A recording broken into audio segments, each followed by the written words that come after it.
More music at Nkwobi.com. If I tell you, say I go blow now. Some people.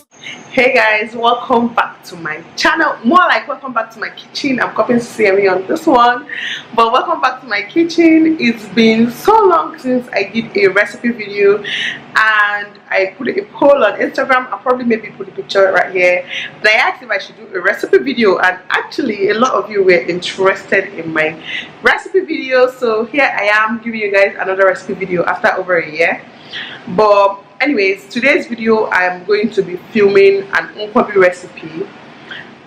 Yeah, in the poll Nkwobi actually won, even though I was going to do abacha first, but you guys, I'm giving you guys what you guys asked for. Okay, so I'm going to be filming an Nkwobi recipe, and you guys, disclaimer, this is how I do it.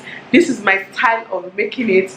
It doesn't make it right or wrong, it's just how I do it. So this is me sharing my recipe with you guys, my secret recipe with you guys. So if you want to see how I make Nkwobi, just make sure to keep on watching.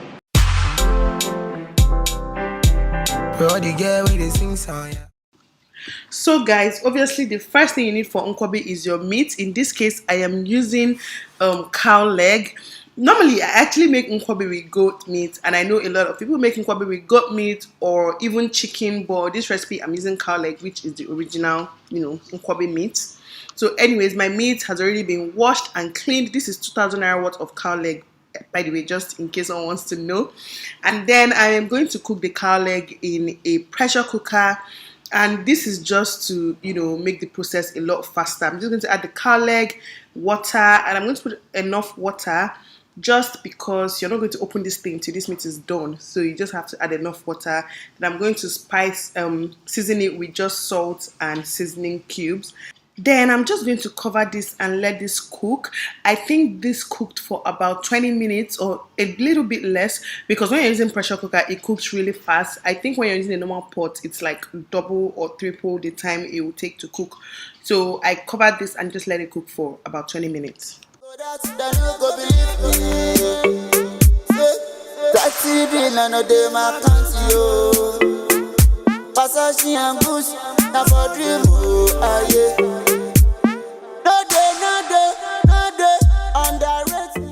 So moving on to the spices, you're going to be needing crayfish, pepper and onions. These are the 3 spices I'm going to be blending together. This is the quantity I use for the particular amount of meat I had that day. So if you're using more or less, then you know what you're going to need.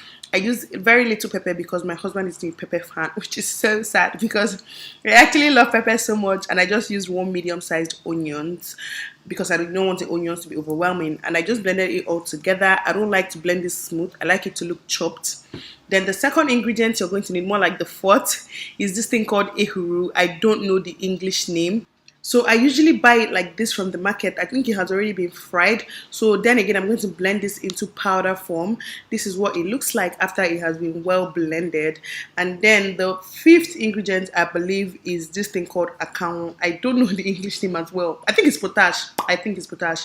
Anyways, you're supposed to soak this inside water and just let it sit there and melt. This is it soaked, and then after it melts a little bit, you can see the water is a lot darker, and I still let it sit for another like 5 to 10 minutes before I used it on that day.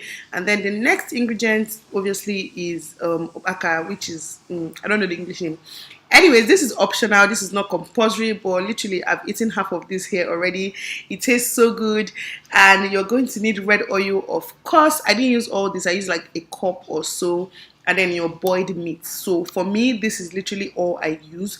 And the next 2 things I use is just onions and otazi. This is otazi leaf. It's very, very bitter. This is just to, you know, decorate the food and make it look good.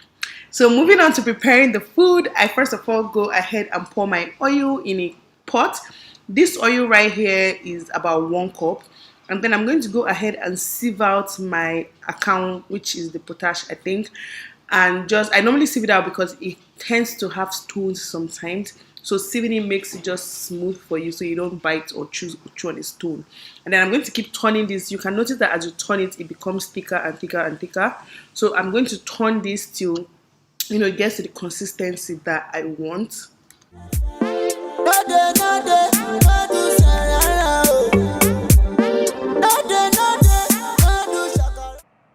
So now I'm going to go ahead and add the stuffs I blended.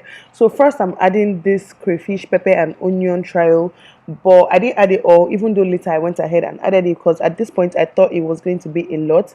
Then I went ahead and added the ehuru that I blended as well. And after that, I am going to go ahead and season this. I am going to use a little bit of salt, just enough for the quantity of food I'm cooking, obviously. And then I am going to add seasoning cubes.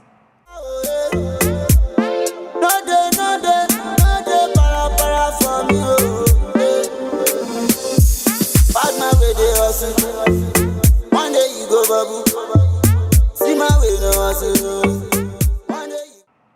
At this point, you guys can see how yummy this looks already. At this point, it already tastes so good. Like, I can actually lick this or eat this with rice or yam or anything. That is how much I love this recipe. Anyways, after I finish stirring all this together, I am going to go ahead and add my ukpaka and equally stir it together as well.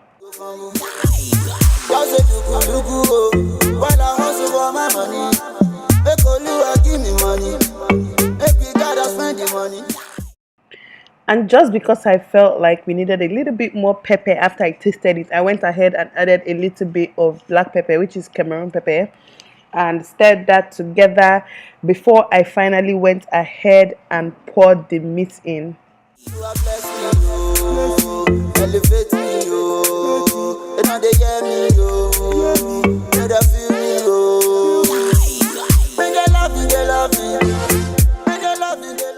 Can you guys see how rich this looks? Literally, I feel like eating this all over again by just watching this video.